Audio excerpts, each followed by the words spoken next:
Welcome to week 3. Man, I hope your weeks 1 and 2 have gone great.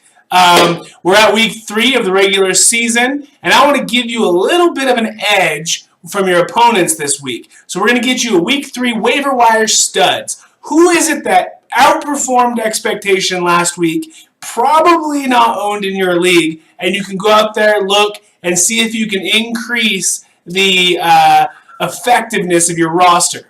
All right, so here we go. We'll kick it off. First of all, I'm going to start with Mr. Rashard Higgins. He's wide receiver for the Cleveland Browns. It's possible you haven't heard of him. He just came off the practice squad last week, and he's been playing with the team.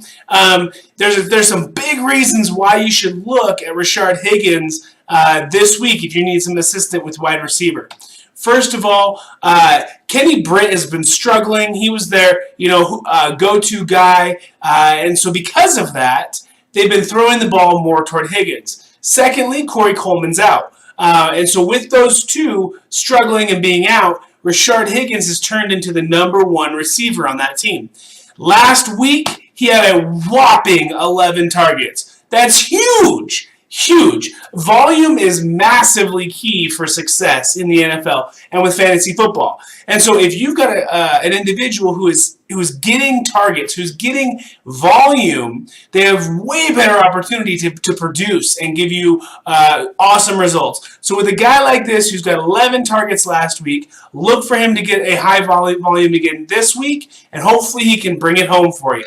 All right, next we've got Javarius Allen. So Javarius Allen with the Baltimore Ravens, he's their running back. We had Terrence West and Danny Woodhead to begin the season here, but Javarius Allen with Woodhead being out, and he's the pass catcher for the team. Now, Terrence West generally got the goal line carries, which cut into Allen's production, but as we saw last week, we had 14 rushes and 6 targets. That's 20 touches. 20 touches. Any player with 20 touches is going to have some production. And so Javarius Allen is a huge top waiver wire add this week. Pick him up. He was big last week, so hopefully he's still sitting there for you to pick up.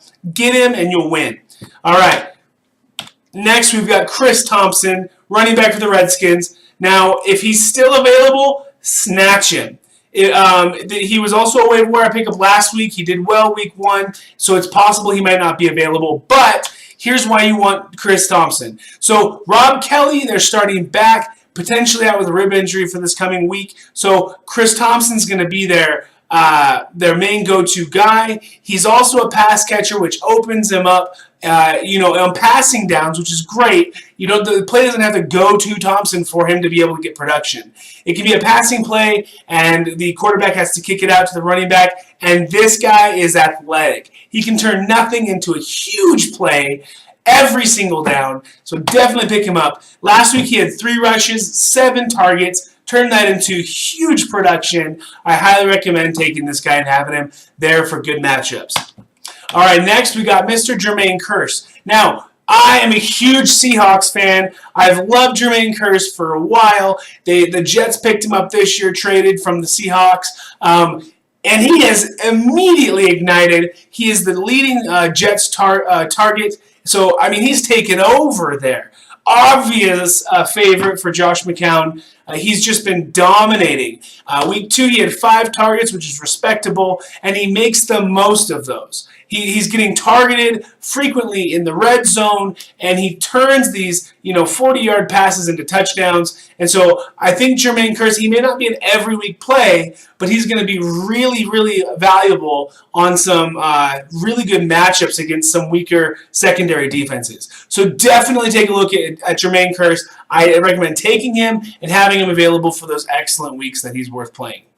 All right, next we've got Mr. J.J. Nelson for the Arizona Cardinals. So Nelson has broken out. Last year he had potential. He's a really fast guy, but he struggled last year with some drops. This year, Larry Fitzgerald is obviously a fantastic supporting cast. And so with so much attention focused on Fitzgerald, who struggled because of the attention there, you have J.J. Nelson opening up And you've got John Brown out with a quad injury. So with Larry Fitzgerald soaking up one or two of those individuals in the secondary, you've got J.J. Nelson one-on-one to outrun anyone there and score some massive touchdowns. Last week, he had 7 targets, very respectable. 7 is a great number for a wide receiver.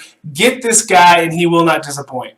All right, next we got Allen Hurns with the Jaguars. Now, a huge reason why Allen Hurns is so valuable right now is because Allen Robinson's out. Most of Allen Robinson's targets are going to Hurns right now. And so he was super productive last year. Him and Robinson had hugely productive years. Now you've got Robinson out, which pushes so many more targets into Hurns' hands. Last week he had 7 targets, very respectable, and I'm anticipating he's going to turn those into points here in the near future.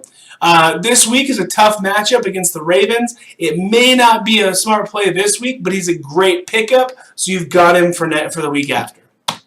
All right, next, Chris Carson, running back for the Seahawks. Now you've got Thomas Rawls coming in off of an ankle injury. He started last week, but he had very, very little production.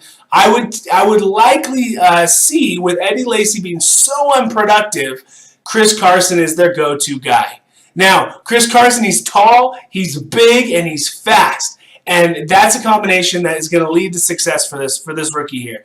Now, this last week he had 20 rushes and 2 targets. That's 22 touches. That's massive for a running back. And so for a guy like this, a rookie like this, to get that kind of volume says, you are our lead back. Now, when Thomas Rawls gets healthy again, he might shave into some of those touches, but until then, Chris Carson is going to be super valuable, and I think he's going to maintain the lead role. So definitely worth picking him up and keeping him for those weeks where you've got some nasty matchups or some bye weeks on some of your running backs. All right, next, Tyree Cohen. Now, Tyree Cohen's a running back for the Bears. You probably heard of him last week. He had 20-some-odd points last week. But Jordan Howard injured his ankle, I believe, and he's been playing. But Cohen, even before the ankle injury, or the shoulder injury, even before the injury, Cohen is so versatile. He's so versatile, and so with his versatility, his speed, his cuts, he just opens up this offense, and they use him all over the place. If he's still available, I'd be super surprised, but if he is in your league, grab him. Super valuable, 20-some-odd points last week, 12 or some odd points this week. Definitely worth it. He's going to be valuable, and his targets and rushes, 7 rushes, 8 targets. 8 targets is huge for anyone, but for a running back, that's insane. So definitely pick this guy up. Huge benefit to your team. I'd even recommend playing Cohen over Howard this week. So definitely worth your time. Take a look, see if Cohen's available. All right. Next, we got Evan Ingram, tight end for the Giants. Now, he's a rookie tight end, but man, this last Monday, he tore it up. He's tall, he's athletic. You notice that Eli Manning's going to him in the red zone.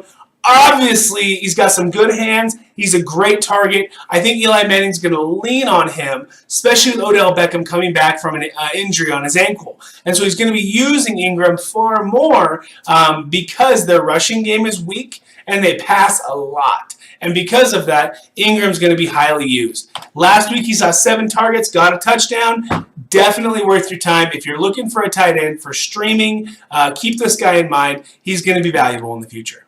All right, and last but not least, Mr. Cooper Kupp.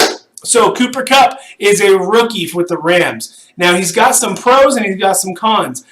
His targets are huge. He's sitting on 6 targets, and he's led the team in targets for the first 2 weeks of the season. And he's a big red zone target. It looks like Jared Goff really likes Kupp, and he's going to be throwing him the ball frequently. The downside, now the Rams' offense isn't very good. Now, because of that, his potential is limited. He's going to have breakout weeks and some tighter weeks. But if you're looking for a wide receiver and is playing against a poor secondary, definitely pay some attention to Cooper Kupp. All right, I hope you got some good information there. I hope we can win this week for you, week 3. Keep it up. We're going to move into the playoffs together, and let's have a fantastic week 3. All right, thanks so much. If you've got any questions, any comments, post them here in the comments below. I'd love to lend you my assistance, my advice, and I want to do anything I can for you. So let me know how I can serve you. All right, thanks so much. Good luck in week 3. DJ Football out.